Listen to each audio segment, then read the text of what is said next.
Good evening, board. Thank you for letting us speak tonight. My name is John Ostrander. I'm a retired teacher and an adjunct professor. I had two parents that were educators as well, beginning back in 1956. So their relationship and our relationship goes a long ways back. Even though CLC was established in '67, as soon as that happened, my father and his colleagues at school were very positive toward the opportunities that CLC would have. My family has always encouraged students to attend CLC for various vocational and trade skills in preparation for four-year college. In the past, it was CLC's goal to help students achieve an education through challenging coursework, hard work, and preparation for a four-year institution or enter their career if that was their choice. As a lifetime resident of Lake County and taxpayer, I came tonight to share with you my concern about hiring and implement an administrator to implement a so-called equity program that, as I understand, will be in every classroom and every teacher will be trained in it.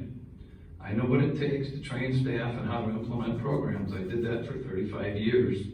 It costs money, time away from the classroom, other distractions, and I want my students to have a reliable, trustworthy, and prepared teacher in the class.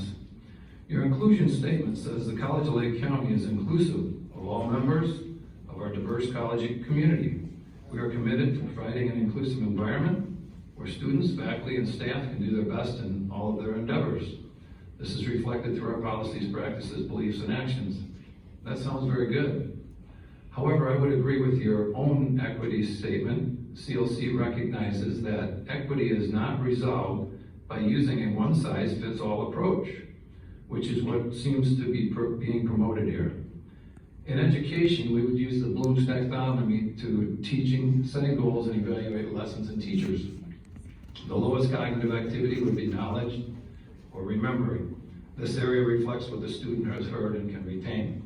The next level is understanding, applying, analyzing, evaluating, and creative, being the highest cognitive level. My point is that if you want the students to achieve at a high level, you need not to tell them what to do or know. You need to let them experience and synthesize all the points. Then they can either accept or reject that concept.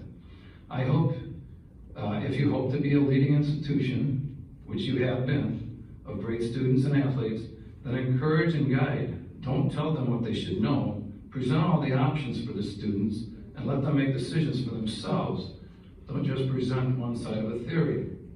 I feel my tax money would be more wisely used to foster the teaching environment, classroom needs, and support the great teachers that are here than promoting a one-sided theory that will have serious ramifications on the social climate here. And I just want to say thank you for the opportunity to share this evening tonight. I have a quote from Derek Wilburn's. He had ancestors on both sides of his parents' side were enslaved. At a Colorado board meeting last week, he said, "I am not oppressed. I am not a victim.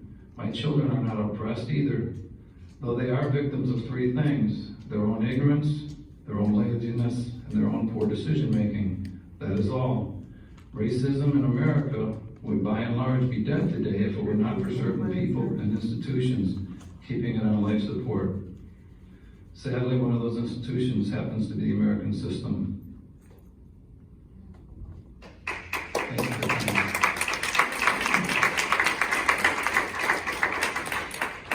Pam Ostrander.